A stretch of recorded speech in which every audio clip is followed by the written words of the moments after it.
So നമ്മൾ ഇന്ന് discuss ചെയ്യാൻ പോകുന്നത് പബ്ലിക് അഡ്മിനിസ്ട്രേഷൻ എന്ന് പറയുന്ന UPSC ഓപ്ഷണലിൻ്റെ എന്തൊക്കെയാണ് ആ സബ്ജക്റ്റിൽ പഠിക്കാനുള്ളത്, ആ സബ്ജക്റ്റ് എടുത്താലുള്ള ഗുണം എന്തൊക്കെയാണ്, ഇതൊക്കെ എൻ്റെ പേഴ്സ്പെക്റ്റീവ് എന്നാണ് ഞാൻ പറയുന്നത്.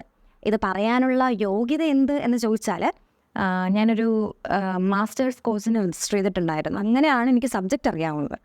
അപ്പോൾ എനിക്ക് അറിയാവുന്ന കാര്യം നിങ്ങളോട് ഷെയർ ചെയ്യുന്നു, അത്രയും വിചാരിച്ചാൽ മതി.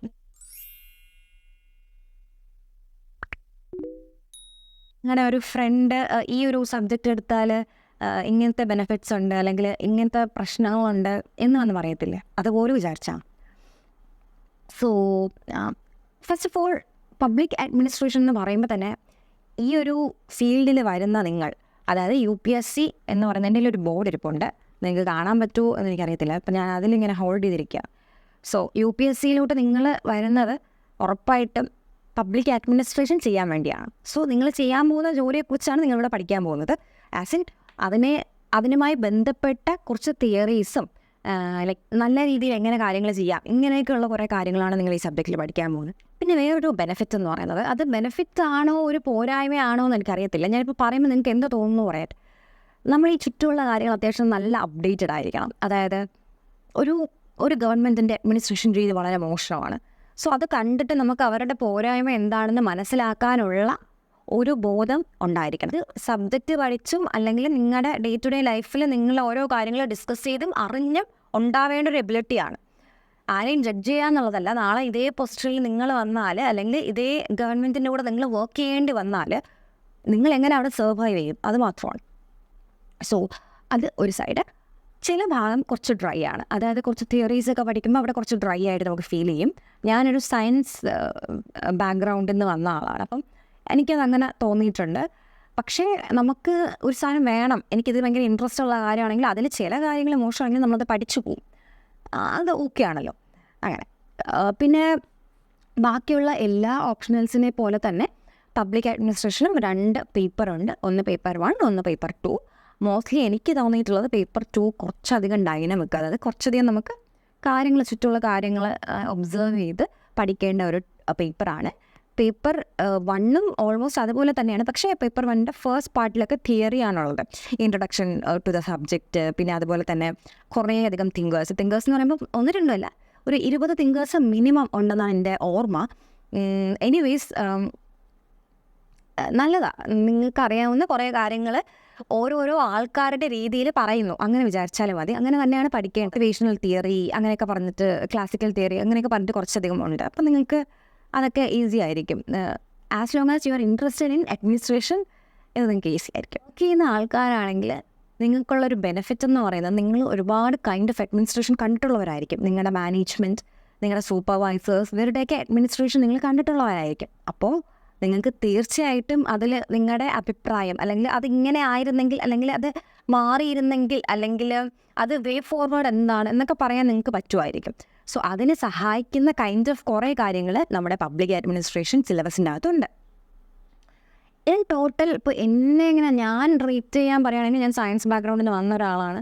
ഞാൻ റേറ്റ് ചെയ്യുകയാണെങ്കിൽ ഞാൻ എന്തായാലും ഒരു 8, 9 അങ്ങനെയൊക്കെ പറയും. ഈ സബ്ജക്റ്റ് എനിക്ക് ഇഷ്ടമാണ്. ഈ ഒരു സബ്ജക്റ്റ് പബ്ലിക് അഡ്മിനിസ്ട്രേഷൻ ഇഷ്ടമാണ്. നിങ്ങളുടെ ഇഷ്ടം അനുസരിച്ചിരിക്കും. ആൻഡ് വിജയ ശതമാനം എനിക്ക് തോന്നുന്നു, സെലക്ഷൻ എത്ര പേര് സെലക്ട് ചെയ്യുന്നുള്ളത് ഇവിടെ ഒരു സ്ക്രീൻഷോട്ട് ഞാൻ ഇടാം. പക്ഷേ ഇതൊക്കെ ആൾക്കാരെ ഡിപ്പെൻഡ് ചെയ്തിരിക്കും. നിങ്ങൾ ഒരു കാര്യം പറയുമ്പോഴും ഞാനൊരു കാര്യം പറയുമ്പോഴും ഡിഫറെൻ്റ് ആയിരിക്കുമല്ലോ. പെർസെപ്ഷൻ വേറെയാണ്, ആൾക്കാരുടെ വേ ഓഫ് തിങ്കിങ് വേറെയാണ്. അപ്പോൾ അതൊക്കെ അനുസരിച്ചിരിക്കും. പക്ഷേ UPSCയുടെ സൈറ്റിലുള്ളൊരു സാധനമാണ് ഞാൻ ഇവിടെ ഇട്ടിരിക്കുന്നത്. 7.5 ആണെന്ന് തോന്നുന്നു, വിച്ച് ഇസ് ഗുഡ്. കാരണം 4.5 ഉള്ള സബ്ജക്ട്സ് ഉണ്ട്. സോ അത് ഇതിലെക്കാട്ടിലും കൂടുതലുള്ളത് കൊണ്ട് ഞാനിത് പറയുന്നത് വെച്ചിട്ട് നിങ്ങൾ ഈ സബ്ജക്റ്റ് എടുക്കണം എന്നല്ല ഞാൻ പറയുന്നത്. ഈ സബ്ജക്റ്റ് എന്താണുള്ളതെന്നാണ് ഞാൻ പറയുന്നത്. ഡൈനമിക് ആയിട്ടുള്ള കാര്യങ്ങളാണ് ഇതിൽ മെയിനായിട്ട് വരുന്നത്. അപ്പോൾ നിങ്ങൾ ഡൈനമിക് ആയിട്ടുള്ള കാര്യങ്ങൾ കേൾക്കാനും പഠിക്കാനും ഒക്കെ ഇൻട്രസ്റ്റ് ഉള്ളവരാണെങ്കിൽ ഈ സബ്ജക്റ്റ് ഒന്ന് നല്ലതായിരിക്കും. പിന്നെ എന്താ സബ്ജക്റ്റിൽ പഠിക്കാമെന്ന് വെച്ചാൽ, ഡേ ടു ഡേ ലൈഫിൽ നിങ്ങൾ കാണുന്ന കൈൻഡ് ഓഫ് അഡ്മിനിസ്ട്രേഷൻസ് അല്ലേ, അത് നിങ്ങളുടെ വീട്ടിൽ നിങ്ങളൊരു കാര്യം ചെയ്യുന്നെങ്കിലും നിങ്ങൾ അതിനെ നന്നായിട്ട് എങ്ങനെ ചെയ്യാം എന്നുള്ളത് നിങ്ങൾക്ക് പബ്ലിക് അഡ്മിനിസ്ട്രേഷനിൽ പഠിക്കാൻ പറ്റും.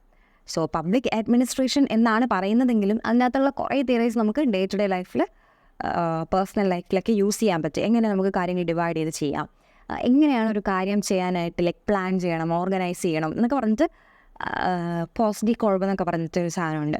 എനിക്കതൊക്കെ വളരെയധികം യൂസ്ഫുൾ ആയിട്ട് തോന്നിയിട്ടുണ്ട് നമ്മുടെ പേഴ്സണൽ ലൈഫിലാണെങ്കിൽ. പിന്നെ അതുപോലെ തന്നെ വേറെ കുറച്ചധികം സബ്ജക്ട്സിൻ്റെ ഓവർലാപ്പിംഗ് ഉണ്ട്. അതായത് പൊളിറ്റി, പിന്നെ എത്തിക്സ് ഒക്കെ ഇതിൽ കുറച്ച് ഓവർലാപ്പ് ചെയ്ത് വരുന്നുണ്ട്. പിന്നെ സിവിൽ സർവീസസിനെ കുറിച്ച് പഠിക്കാൻ ഒരു പോർഷനുണ്ട്. അതൊക്കെ നിങ്ങൾക്ക് ഭയങ്കര ഇൻസ്പയറിങ് ആയിരിക്കും. ഈ സബ്ജക്റ്റിൻ്റെ ഒരു ഡിവിഷൻ എന്ന് പറയുന്നത് ഈ ഒരു എക്സാമിന് എനിക്ക് തോന്നിയിട്ടുള്ളത് ഫസ്റ്റ് പേപ്പറിൽ കുറേ അധികം തിയറീസ്, സെക്കൻഡ് പേപ്പറിൽ കുറച്ചധികം ആപ്ലിക്കേഷൻസ് എന്നാണ് എനിക്ക് തോന്നിയിട്ടുള്ളത്. ആൻഡ് ഫസ്റ്റ് പേപ്പറിലെ തിയറീസ് എന്ന് പറയുമ്പോൾ നമ്മൾ മെയിനായിട്ട് കുറേ അധികം ആൾക്കാർ, ഒരു 10-20 പേരെങ്കിലും ഉണ്ടെന്നാണ് എനിക്ക് തോന്നുന്നത് എൻ്റെ ഓർമ്മയിൽ. അപ്പോൾ ഈ ആൾക്കാർ പറഞ്ഞിട്ടുള്ള കുറച്ച് തിയറീസ്, അതായത് ഇപ്പോൾ മോട്ടിവേഷണൽ തിയറി, അല്ലെങ്കിൽ ഒരു മേരി പാക്ക ഈ കോൺഫ്ലിക്റ്റ് വരുമ്പോൾ നമ്മൾ ആ കോൺഫ്ലിക്റ്റ് എങ്ങനെ മാറ്റാം, അല്ലെങ്കിൽ ആ കോൺഫ്ലിക്റ്റ് എങ്ങനെ റിസോൾവ് ചെയ്യാം, അങ്ങനെയൊക്കെയുള്ള തിയറീസ് എനിക്കതൊക്കെ വലിയ ഇൻട്രസ്റ്റിംഗ് ആയിട്ട് തോന്നിയിട്ടുണ്ട്. ഞാൻ ഓൾദോ ഒരു സയൻസ് ബാക്ക്ഗ്രൗണ്ടിൽ നിന്ന് വരുന്ന ആളാണെങ്കിലും ചില പോയിന്റിൽ സബ്ജക്റ്റ് ട്രൈ ആയിട്ട് തോന്നിയിട്ടുണ്ട്. പക്ഷെ നമുക്ക് യൂസ്ഫുൾ ആയിട്ടുള്ളൊരു സബ്ജക്റ്റ് ആണെന്ന് എനിക്ക് തോന്നിയിട്ടുണ്ട്. എനിക്ക് പൊതുവെ പബ്ലിക് അഡ്മിനിസ്ട്രേഷൻ ഇഷ്ടമാണ്. അത് ചിലപ്പോൾ നിങ്ങൾക്ക് ഞാൻ ഈ പോസിറ്റീവ്സ് പറയുമ്പോൾ അതിങ്ങനെ മനസ്സിലാകും ആയിരിക്കും. എനിക്ക് അഡ്മിനിസ്ട്രേഷൻ ഇഷ്ടമാണ്. കാര്യങ്ങളൊക്കെ ചെയ്യുക, ഓർഗനൈസ് ചെയ്യുക, വോളണ്ടിയറിങ് ചെയ്യുക, അതൊക്കെ എനിക്ക് ഇഷ്ടമുള്ള പരിപാടിയാണ്. ചിലർ അതൊക്കെ ചെയ്യുമ്പോൾ ഡ്രെയിനായി പോകാറില്ലേ, ലൈക്ക് എനർജി പോവുക. എനിക്കതൊക്കെ ചെയ്യുമ്പോൾ ഭയങ്കര എനർജി കിട്ടാറുണ്ട്. ഇങ്ങനെ ഒരു കാര്യം ഓർഗനൈസ് ചെയ്യുക, ഇങ്ങനെ ഫ്രണ്ടിൽ നിന്നൊരു കാര്യം പറയുക, ആൾക്കാരെ കറക്റ്റായിട്ട് കൊണ്ടുവരിക, ഇതൊക്കെ ചെയ്യുമ്പോൾ എനിക്ക് എനർജി കിട്ടുന്നത് പോലെ എനിക്ക് തോന്നിയിട്ടുണ്ട്. സോ ഇതിനൊക്കെ ഹെൽപ്പ് ചെയ്യുന്ന ഒരു സബ്ജക്റ്റാണ് പബ്ലിക് അഡ്മിനിസ്ട്രേഷൻ എന്ന് പറയുന്നത്. ഓഫ് കോഴ്സ് നിങ്ങൾ ചെയ്യാൻ പോകുന്ന ജോലിയുമായിട്ട് ബന്ധപ്പെട്ട ഒരു സബ്ജക്റ്റാണ്. പിന്നെ അതൊരു എക്സ്ട്രാ മെറിറ്റാണ്. ഇത് പഠിച്ചില്ലെങ്കിലും നിങ്ങൾ മസൂരിയിൽ പോയിട്ട് നിങ്ങൾക്ക് അങ്ങനെ പോകാൻ പറ്റട്ടെ, പോയിട്ട് അവിടുത്തെ ട്രെയിനിങ്ങിൻ്റെ പാർട്ടാണ് പബ്ലിക് അഡ്മിനിസ്ട്രേഷൻ എന്ന് പറയുന്ന സബ്ജക്റ്റ്. സോ അങ്ങനെയും ഉണ്ട്. ഇനി സബ്ജക്റ്റിൽ പഠിക്കാനുള്ളത് എന്തൊക്കെയാണെന്ന് കുറച്ച് ഡീറ്റെയിൽഡായിട്ട് പറയാനാണെങ്കിൽ, ഫസ്റ്റ് പോർഷനിൽ നമ്മൾ എല്ലാ സബ്ജക്റ്റിലും ഇത് കാണുമായിരിക്കും. എന്താണ് സബ്ജക്റ്റിൻ്റെ ഇവല്യൂഷൻ, എന്താണ്, എവിടെ നിന്നാണ് ഇവോൾവ് ചെയ്തത്. നമ്മുടെ പൊളിറ്റിക്കൽ സയൻസിൽ നിന്നാണ് ഈ സബ്ജക്റ്റ് ഇവോൾവ് ചെയ്തത്. സോ അതിൻ്റെ ഇനി ഫ്യൂച്ചർ എന്താണ്, അതിൻ്റെ കറണ്ട് സ്റ്റേറ്റസ് എന്താണ്, ഇതൊക്കെ പഠിക്കുന്നതാണ് ഫസ്റ്റ് പോർഷനിൽ. പിന്നെ ഞാൻ നേരത്തെ പറഞ്ഞതുപോലെ തിങ്കേഴ്സിനെ കുറിച്ച് പഠിക്കാനുണ്ട്. പിന്നെ കുറച്ചധികം ഓർഗനൈസേഷൻ, അങ്ങനത്തെ കുറച്ചധികം കാര്യങ്ങൾ പഠിക്കാനുണ്ട്. Comparative public administration, like modern വേൾഡിലോട്ട് വരുമ്പോൾ നമ്മുടെ അഡ്മിനിസ്ട്രേഷൻ എങ്ങനെ കൊണ്ടുപോകാം, അങ്ങനെയൊക്കെ ഞാൻ ഇതിൻ്റെ 1-2 വീഡിയോ ചെയ്തിട്ടുണ്ട്. അവിടെ ടാഗ് ചെയ്തേക്കാം. നിങ്ങളതൊന്ന് കണ്ടു നോക്കൂ. ഞാൻ നേരത്തെ പറഞ്ഞതുപോലെ നിങ്ങൾക്ക് അത് കണ്ടിട്ട് ഇങ്ങനത്തെ ഒരു സബ്ജക്റ്റ് നിങ്ങൾക്ക് പഠിക്കാൻ ഇഷ്ടമുണ്ടോ എങ്കിൽ നിങ്ങളുടെ ഈ ഓപ്ഷനിൽ ഏതൊക്കെ വേണം എന്ന് ചൂസ് ചെയ്യാൻ വേണ്ടി നിങ്ങൾക്ക് 1-2 കാണുമല്ലോ. ഇപ്പോൾ ഹിസ്റ്ററി, ജോഗ്രഫി, അതിൻ്റെ കൂടെ ഇത് ആഡ് ചെയ്തോളൂ. എന്നിട്ട് ലാസ്റ്റ് നിങ്ങൾ തീരുമാനിക്കുക ഇത് വേണോ വേണ്ടയോ എന്നുള്ളത്. പബ്ലിക് പോളിസി വളരെ ഇമ്പോർട്ടൻ്റ് ആയിട്ടുള്ളൊരു പോർഷനാണെന്ന് എനിക്ക് തോന്നിയിട്ടുണ്ട്. എൻ്റെ കയ്യിൽ UPSCയുടെ ഈ ടോപ്പിക് വൈസ് അനാലിസിസ് ഉള്ളൊരു ബുക്കുണ്ട്. ഞാൻ അതും കാണിക്കാം, ബുക്സ് ഞാൻ കാണിക്കാം കേട്ടോ. നിങ്ങൾ എൻ്റെ പിന്നിലിരിക്കുന്ന ഷെൽഫിലെ ഫസ്റ്റ് റോയിൽ ഉള്ള ബുക്സ് എല്ലാം എൻ്റെ പബ്ലിക് അഡ്മിനിസ്ട്രേഷൻ്റെ ബുക്സാണ്. എനിക്ക് തോന്നിയിട്ടുള്ളത്, ചിലർക്ക് പറയുള്ളൂ നമ്മൾ കുറച്ച് ബുക്സ് യൂസ് ചെയ്യണം. എനിക്കത് കറക്റ്റ് പബ്ലിക് അഡ്മിനിസ്ട്രേഷൻ്റെ കാര്യത്തിൽ അറ്റ്ലീസ്റ്റ് അത് നടക്കുമെന്ന് എനിക്ക് തോന്നുന്നില്ല. കാരണം ഇപ്പോൾ അഡ്മിനിസ്ട്രേറ്റീവ് തിങ്കേഴ്സിനൊരു ബുക്കാണ്, ഇന്ത്യൻ അഡ്മിനിസ്ട്രേഷൻ ഒരു ബുക്കാണ്. അപ്പോൾ അങ്ങനെ നമുക്ക് അങ്ങനെ പഠിക്കാൻ പറ്റും. സോ പിന്നെ ഇതെല്ലാം കൂടെ ഉള്ള ഒരു ബുക്കുണ്ട്, അരിബം സാറിൻ്റെ ഒരു ബുക്കുണ്ട്, 2 പാർട്ടായിട്ടുള്ളൊരു ബുക്ക്. അതിൽ നമുക്ക് അത്യാവശ്യം എല്ലാ സാധനത്തിൻ്റെയും നിങ്ങളത് വായിച്ചാൽ എന്താണ് ആ കാര്യം എന്ന് മനസ്സിലാക്കാൻ പറ്റും. എക്സാം പോയിൻ്റ് ഓഫ് വ്യൂവിൽ നിങ്ങൾക്കത് എഴുതാൻ പറ്റുമോ എന്ന് എനിക്കറിയത്തില്ല, പക്ഷേ എന്താണ് കാര്യം എന്നൊക്കെ മനസ്സിലാക്കാൻ പറ്റിയൊരു ബുക്കാണ്. പിന്നെ പേപ്പർ 2 വരുമ്പോൾ നമ്മൾ കുറേയധികം ഇന്ത്യയുടെ കൈൻഡ് ഓഫ് അഡ്മിനിസ്ട്രേഷൻ, അല്ലെങ്കിൽ നമ്മുടെ ചുറ്റുമുള്ള കുറേ കാര്യം, അതിലാണ് പൊളിറ്റിയുടെ ഇതൊക്കെ വരുന്നത്. സോ അങ്ങനെയുള്ള കാര്യങ്ങളാണ് പേപ്പർ 2 പഠിക്കാനാണ്. പേപ്പർ 2 എന്ന് പറയുന്നത് കുറച്ചധികം ഡൈനാമിക് ആയിട്ടുള്ള കാര്യങ്ങളാണ്. അതായത് നിങ്ങൾ അപ്ഡേറ്റഡ് ആയിരിക്കുക, അല്ലെങ്കിൽ നിങ്ങളുടെ ചുറ്റും നടക്കുന്ന കാര്യങ്ങളിൽ കമൻറ്റ് ചെയ്യാൻ പറ്റുക എന്നൊക്കെ ഉള്ളത് വളരെയധികം ഇമ്പോർട്ടൻ്റ് ആണ്. ഞാൻ എന്തായാലും പഴയതുപോലെ ക്ലാസ് ഇടുന്നതായിരിക്കും, നിയർ ഫ്യൂച്ചറിൽ തന്നെ ഇടും. ഇപ്പോൾ തൽക്കാലം ഇങ്ങനെ ഇരുന്ന് സംസാരിക്കാൻ പറ്റുന്ന കൈൻഡ് ഓഫ് എന്തെങ്കിലും, എനിക്കെന്ന് വെച്ചാൽ നിന്നിട്ട് സ്ട്രെയിൻ എടുക്കാൻ വയ്യ, അത്രേ ഉള്ളൂ. നടക്കാനൊന്നും പ്രശ്നമില്ല. വീഡിയോയിൽ തന്നെ എനിക്ക് എനർജി കുറച്ച് കുറവുള്ളതുപോലെ എനിക്ക് പേഴ്സണലി തോന്നുന്നുണ്ട്. പക്ഷേ ഞാൻ പൂർവാധിക ശക്തിയോടെ തിരിച്ചു വരുന്നതാണ്. ആൻഡ് ഈ ഇൻ്റർനാഷണൽ റിലേഷൻസ് പ്രിപ്പയർ ചെയ്ത് വെച്ചിട്ടുണ്ട്. ബംഗ്ലാദേശിലെ ഇഷ്യൂസൊക്കെ നിങ്ങൾ അറിഞ്ഞു കാണുമല്ലോ. ഞാൻ ഈ ബംഗ്ലാദേശിനെ കുറിച്ച് വീഡിയോ ചെയ്യണമെന്ന് വിചാരിച്ച സമയത്താണ് ബംഗ്ലാദേശിലെ ഇഷ്യൂ എന്നത്.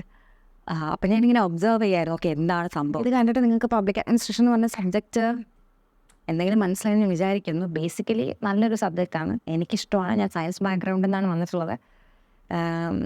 ഞാൻ പറഞ്ഞതുപോലെ എന്നെ കുറേ അധികം ഡേ ടു ഡേ ലൈഫിൽ ഹെൽപ്പ് ചെയ്തിട്ടുള്ളൊരു സബ്ജക്റ്റാണ്. എനിക്ക് അതിൻ്റേതായ ഒരു കൂറ് ഈ സബ്ജക്റ്റിനോടുണ്ടെന്ന് തന്നെ കൂട്ടിക്കോ. അതുകൊണ്ടാണ് ഇത് ബെസ്റ്റ് എന്നൊക്കെ പറഞ്ഞിട്ട് തമ്മിലിട്ടേക്കുന്നത്. നിങ്ങൾക്ക് എന്തെങ്കിലും ഡൗട്ട് സബ്ജക്റ്റിനെ കുറിച്ചുണ്ടെങ്കിൽ ഈവൻ കമൻറ്റ് ചെയ്യാൻ ഒരാൾ എന്നോട് വന്നിട്ട് പറഞ്ഞു കമൻറ്റ് ചെയ്യാൻ ബുദ്ധിമുട്ടാണ്, അങ്ങനെ ഇഷ്ടമില്ല, അങ്ങനെ എന്തോ പേഴ്സണലായിട്ടുള്ള റീസൺസ്. I don't care. നിങ്ങൾക്ക് ടെലഗ്രാമിൽ വരാം. ഇൻസ്റ്റഗ്രാമും ഞാൻ ഇന്നിപ്പം എടുത്തിട്ടുണ്ട്. ആക്ച്വലി നേരത്തെ ഉണ്ടായിരുന്നു, ഡീആക്ടിവേറ്റ് ചെയ്തിരിക്കുകയായിരുന്നു. സോ അതും ഞാൻ ചായ ചെയ്തേക്കാം. നിങ്ങൾക്ക് എന്തെങ്കിലും കാര്യമുണ്ടെങ്കിൽ എന്നോട് പറയാം. എനിക്കറിയാവുന്നതാണെങ്കിൽ, എനിക്ക് ഹെൽപ്പ് ചെയ്യാൻ പറ്റുന്നതാണെങ്കിൽ ഞാനത് ചെയ്യുന്നതാണ്. പൂർവാധിക ശക്തിയോടെ ഞാൻ വീണ്ടും ക്ലാസ് എടുക്കാൻ വരുന്നതാണ്. Thank you.